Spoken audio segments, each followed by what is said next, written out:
ሰላም ጤና ይስጥልን ውድ በሀገር ውስጥና በውጭ የምትገኙ ቤተሰቦቻችን ከገበታ ሚዲያ የዕለቱን አበይት ዜናዎችንና ትኩስ መረጃዎችን ይዘንላችሁ ቀርበናል። አብራችሁን ቆዩ። በቅድሚያም ዋና ዋናዎቹን ሰበር ዜና።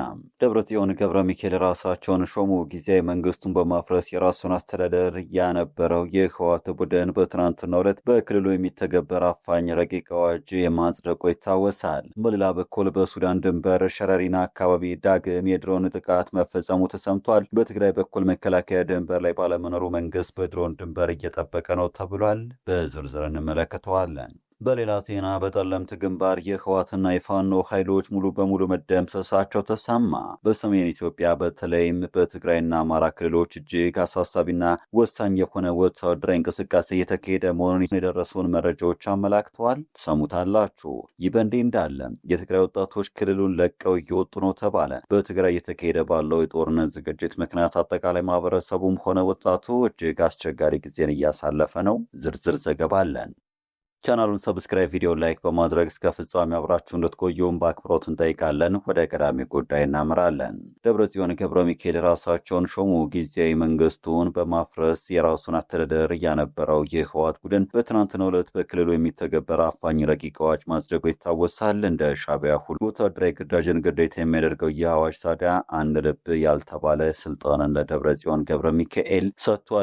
አንድ አፍታ ሚዲያ በተመለከተው በዚህ አዋጅ ላይ የክልሉ ፕሬዝዳንት የክልሉ ተዋጊ ኃይሎች የበላይ አዛዥ እንዲሆኑ ደንግጓል። በዚህ መሰረትም አዋጁ ደብረጽዮንን ከፕሬዝደንትነታቸው ባለፈ የክልሉ ተዋጊ ኃይል የበላይ አዛዥ አድርጓቸዋል። ከዚህ ጋር በተያያዘ በሱዳን ድንበር ሸረሪና አካባቢ ዳግም የድሮን ጥቃት መፈጸሙ ተሰምቷል። በትግራይ በኩል መከላከያ ድንበር ላይ ባለመኖሩ መንግስት በድሮን ድንበር እየጠበቀ ነው ተብሏል። ሰኔ 1 ቀን 2018 እና ሰኔ 2 ቀን 2018 በሱዳን ድንበር አቅራቢያ በምትገኘው ሸረሪና አካባቢ የጸጥታ እንቅስቃሴዎችን ተከትሎ የድሮን ጥቃት መፈጸሙም ተሰምቷል። የደረሱ መረጃዎች እንደሚያሳዩት ከጥቃቱ በፊት ሰኞ ዕለት የትግራይ ታጣቂዎች በኤርትራ በኩል በእግር ተጉዘው ወደ ሱዳን ለመሻገር ሸረሪና ደርስ የነበረ ሲሆን ዛሬ ደግሞ የጦር መሳሪያና ሎጂስቲክስ የጫኑ 2 ኦራል እና 5 ኤፍኤስአር መኪናዎች ወደ ስፍራው አቅንተዋል። በሱዳን የሚገኘው የጦር አዛዥ እነዚህን ታጣቂዎች ለመቀበል ቀጠሮ ይዞ እንደነበረ ተገልጿል። በሌላ ዜና በጠለምት ግንባር የህወሓትና የፋኖ ኃይሎች ሙሉ በሙሉ መደምሰሳቸው ተሰማ። በሰሜን ኢትዮጵያ በተለይም በትግራይና አማራ ክልሎች እጅግ አሳሳቢና ወሳኝ የሆነ ወታደራዊ እንቅስቃሴ እየተካሄደ መሆኑን የደረሱን መረጃዎች አመላክተዋል። የትግራይን ህዝብ ከህወሓት የበላይነት ነጻ ለማውጣት በሚል ከፌዴራል መንግስቱ ያፈነገጠው ህወሓትና ከህወሓት ጋር ጥምረት ፈጠርኩ ያለው ፋኖ በጋራ ከፍቶ የነበረውን የጥቃት ሙከራ ሙሉ በሙሉ በማክሸፍ የፌዴራልና የአማራ ክልል ኃይሎች ከፍተኛ ድል መቀናጀታቸው ምንጮች አስታውቀዋል። በጠለምት ግንባር የህወሓትና የፋኖ ኃይሎች በሰሜን ጎንደር ጠለምት አካባቢ የተካሄደው የከፍተኛ የተኩስ ልውውጥ የህወሓት አርሚ 44 ኮር 1 እንዲሁም የበላይ ዘለቀ እዝ ተብለው የሚጠሩ የጦር ኃይሎች ተሳትፈዋል ነው የተባለው። በስፍራ የሚገኙ ምንጮች እንደተናገሩት የአማራ ክልል የጸጥታ ኃይሎች ባደረጉት የተቀናጀ የማጥቃት ውጊያ የተጠቀሱት የህወሓትና የፋኖ ክፍለ ጦሮች የመከላከል አቅማቸውን አጥተው ሙሉ በሙሉ መደምሰሳቸውን የዓይን እማኞች ገልጸዋል። በጦርነቱ ከፍተኛ የሆነ የሰው ኃይልና የጦር መሳሪያ ጉዳት የደረሰበት የህወሓት ኃይል የተደራጀ መከላከያ መስመሩ በመፍረሱ ምክንያት ከፍተኛ ሽንፈት መከናነቡን ነው ለመረዳት የተቻለው። በጦር ሜዳው የነበሩ በርካታ የህወሓትና የፋኖ ታጣቂዎች በመከላከያ ሰራዊት እጅ መውደቃቸውና መማረካቸው ተነግረዋል። ምርኮኞቹ በያዙት ሙሉ ወታደራዊ ትጥቅና መሳሪያ መማረካቸው በህወሓት የጦር አመራር ላይ የደረሰውን ከፍተኛ የቁጥጥር መላላትና የስነ ልቦና ውድቀት እንደሚያሳይ ዓይን እማኞች አስተያየታቸውን እየሰጡ ይገኛሉ። የትግራይ ወጣቶች በግዴታ ወደ ጦርነት እየተማገዱ መሆኑን በተደጋጋሚ ሲገልጹ የነበሩት እነዚህ ታጣቂዎች የህወሓት ኃይሎች የትግራይን ህዝብ ራሳቸው የስልጣን ዕድሜ ማራዘም እየተጠቀሙበት መሆኑን ገልጸዋል። የመከላከያና የአማራ ክልል የጲሌሳ አባላት በበኩላቸው የኢትዮጵያንና የኢትዮጵያን ህዝብ ከቀውስ ለመታደግ የተወሰደ እርምጃ መሆኑን አጽንኦት ሰጥተዋል። በአሁኑ ወቅት በጠለምትና በአካባቢው የተረጋጋ ሁኔታ ቢኖርም የትግራይ ክልል የጸጥታ ሁኔታ አሁንም በከፍተኛ ውጥረት ውስጥ መሆኑ ይታወቃል። የህወሓት ኃይሎች በበርካታ ግንባሮች እየደረሰባቸው ባለው ጫናና በየጊዜው በሚነሱ ግጭቶች የተደራጀ ወታደራዊ አቅማቸው የተሸረሸረ መምጣቱን ከቅርብ ጊዜ ወዲህ የሚወጡ መረጃዎች እያመላከቱ ናቸው።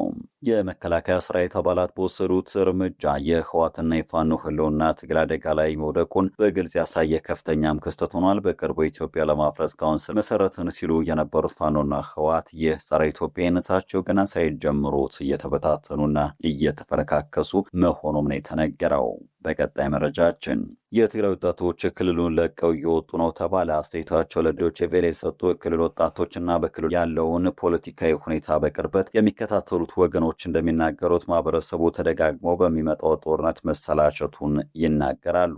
በትግራይ እየተካሄደ ባለው የጦርነት ዝግጅት ምክንያት አጠቃላይ ማህበረሰቡም ሆነ ወጣቱ እጅግ አስቸጋሪ ጊዜን እያሳለፈ ይገኛል ሲል አስተያየቱን ያጋራው አንድ የመቀለ ነዋሪ ወጣት በተለይም ሽራሮ አካባቢ ከሰሞኑ የተወሰደው የድሮን ጥቃት እርምጃ ድንጋጤን ፈጥሯል የሚለው ወጣቱ ከዚሁ የተነሳ አሁን ላይ በርካታ ወጣቱ ወደ አዲስ አበባና ወደ ሌሎች ክልል ከተሞች እየሸሸ እንደሚገኝ ተናግሯል። በተጨማሪም ጦርነት ላለመሳተፍ ጥረት እያደረገ ይገኛል ሲልም ነው የተናገረው። በክልሉ በተለይም ከመቀለ ውጭ ባሉ አካባቢዎች ላይ ወጣቱ ወደ አስገዳጅ ጦርነት ምልመላ እየገባ ነው የሚለው ወጣቱ ከዚሁ የተነሳ የተቻለው ወጣት በሙሉ ትግራይን ለቆ ለመውጣት የተቻለውም ሁሉ እያደረገ ነው ሲል አስተያየቱን ሰጥቷል። ሌላው የመቀለ ከተማ ነዋሪ የሆነው ወጣትም ባከለው ተመሳሳይ አስተያየቱ ወጣቱ አሁን መማር መስራት እንጂ ወደ ጦርነት መግባት አይፈልግም በማለት እሱ ራሱን ጨምሮ በርካታ ወጣቶች የማይከፈለውን ዋጋ እየከፈለ ከክልሉ እየሸሸ እየወጣ መሆኑን ገልጿል። ወጣቱ ራሱንም ከክልሉ ለማውጣት የአውሮፕላን ቲኬት ቆርጦ እየተጠባበቀ መሆኑን የተናገረው በትግራይ ክልል እንደ ከዚህ ቀደሙ ደም አፋሳሹ ጦርነት ወጣቶች ወደ ግጭት ከመግባት ይልቅ የጦርነት ሀሳቡን የማይገዙት ለምን ይሆን ተብለው የተጠየቁት ወጣቶቹም በቂ ምክንያት የለንም ይላሉ። ትናንት ከደፈረን ኃይል ጋር መስራት አንፈልግም ሲል አስተያየቱን የሰጠው አንደኛው ወጣቱ በዚህ የሚቀየር የለም የሚለውን ሀሳብ በመያዝ ከጦርነት መሸሽን ምርጫው ማድረጉን ያመላከተው። ሌላ አስተያየቱን ያከለው የመቀለ ከተማ ነዋሪ ወጣቱ ካለፈው ጦርነት በመማር አሁን ሰላም ወዳለበት ሄዶ ሰርቶ መለወጥ ነው ፍላጎቱ ሲል ሀሳቡን አጋርቷል። በትግራይ የጦርነት አይቀሬነት አሁን ጎልቶ እየመጣ መሆኑን በማስረዳት አስተያየታቸው ለዶይቼ ቬለ የሰጡ የክልሉ ፖለቲካዊ ሁኔታዎችን በቅርበት የሚከታተሉ ፖለቲከኛ መስፍን ደሳለኝ እንደሚሉት አሁን አጠቃላይ እንደ ማህበረሰብም ሆነ ወጣቱ ክፍል በትግራይ ባለው የፖለቲካዊ ሁኔታዎች ላይ ተስፋ እየቆረጠ መጥቷል ሲሉም ገልጸዋል። በተለይም ከፕሪቶሪያው የግጭት ማቆም ስምምነት በኋላ የትግራይ ፖለቲካ ተከፋፍሎ ታይቷል ያሉት ፖለቲከኛው በተለይም ወጣቱ ኃይል ተጨማሪ ዋጋ የመክፈል ፍላጎትን ፈጽሞ እያሳየም አይደለም የሚገኘው ብሏል። በመሆኑም አቅም ያላቸው ወጣቶችም ሆኑ ሌሎችም እየተጋገዙ ከክልሉ በመውጣት ሌሎች አካባቢዎች ላይ ሄደው ስራ ፈጥረው ህይወታቸውን የመምራት አዝማሚያዎችን እያሳዩ ስለመምጣታቸው በሰፊው የተስተዋለ መሆኑን እየተናገሩ ይገኛሉ። በቀጣይ መረጃ ህወሓት ጋዜጠኞች ላይ ተግባራዊ የሚደረግ አዋጅ አጸደቀ። ትግራይ ጦርነት መነሻ ወደ ኋላ ተመልሶ የሚተገበርና ጋዜጠኞችን እስከ 25 ዓመት ሊያስቀጣ የሚችል አዲስ ረቂቅ ህግ ማዘጋጀቱ ተነግረዋል። ህዝባዊ ወያኔ ሓርነት ትግራይ ህወሓት በትግራይ ክልል ውስጥ ወታደራዊ ንቅናቄን የሚቃወሙ በትጥቅ ትግሉ ላይ ትችት የሚያቀርቡ ወይም መከላከያ ጥረቱን ያደናቅፋሉ የተባሉ ግለሰቦችና የሚዲያ ተቋማት ላይ እስከ 25 ዓመት የሚደርስ ጽኑ እስራትን የሚጥል አዲስ ረቂቅ አዋጅ ማዘጋጀቱን የተነገረው ይህ ረቂቅ ህግ ከትግራይ ክልል ወሰን ውጪ ባሉ የዲያስፖራ አባላትና ተሟጋቾች ላይ ጭምር ተፈጻሚነት እንደሚኖረው የተደረገ ሲሆን ይበልጥ አጋዥና አከራካሪ ያደረገው ደግሞ ህጉ ጸድቆ ስራ ላይ ከሚውልበት ቀን ይልቅ ወደ ኋላ ተመልሶ ጦርነቱ ወደ ተቀሰቀሰበት ጥቅምት 24 ቀን 2013 ተጀምሮ ተፈጻሚ እንዲሆን መደንገጉን የተሰማው ይህ የመከላከያ ጥረትን ማደናቀፍ በሚል ርዕስ በረቂቅ አዋጅ አንቀጽ 17 ስር የሰፈረው ድንጋጌ በማንኛውም የመገናኛ ብዙሃን ዘዴ ወይም ሌላ አማራጭ ሰዎችን በወታደራዊ ክተት ውስጥ እንዳይሳተፉ ቅስቀሳ ያደረገ፣ ያበረታታ፣ ገንዘብ ድጋፍ ያሰባሰበ ወይም የተቃወመ ሰው እስከ 5 ዓመት እስከ 15 ዓመት በሚደርስ ጽኑ እስራት እንደሚቀጣ ይደነግጋል። ድርጊቱ በከባድ ሁኔታ ከተፈጸመ ደግሞ ቅጣቱ እስከ 15 እስከ 25 ዓመት ሊደርስ እንደሚችል ተመላክቷል። በተጨማሪም አንቀጽ 17 ንዑስ አንቀጽ 5 ማንኛውም የጋዜጣ የቴሌቪዥን ድረገጽ ወይም የማህበራዊ ሚዲያ ተቋም በዚህ ወንጀል ውስጥ እጁ እንዳለበት ከተረጋገጠ የገንዘብ መቀጮ፣ የስራ እገዳ፣ የፈቃድ ስረዛና የንብረት መወረስ ቅጣቶች እንደሚጠብቁት ያሳያል። በሌላ በኩል ረቂቅ ህጉ በትግራይ ታጋዮች በጦርነቱ መስዋዕትነት በከፈሉ ወገኖች፣ በታጋይ ቤተሰቦች እንዲሁም በትግራይ እናቶች ላይ የሚሰነዘሩ ትችቶች ድርጊቶችንና ንቀቶችን ወንጀል አድርጎታልም። ይህንን የጣሰ ግለሰብ ከ5 እስከ 10 ዓመት፣ ድርጊቱ በተደራጀ ቡድን ወይም በሚዲያ አማካኝነት ከተፈጸመ ደግሞ ከ10 እስከ 15 ዓመት በሚደርስ ጽኑ እስራትና በከፍተኛ የገንዘብ መቀጮ እንደሚቀጣ በረቂቅ አንቀጽ 18 ላይ ሰፍሯል። የክልሉን ሰንደቅ ዓላማ፣ ብሔራዊ መዝሙርና ታሪካዊ ትግሎችን ያንኳሰሰም እስከ 5 ዓመት ሊታሰር እንደሚችል ተደንግጓል።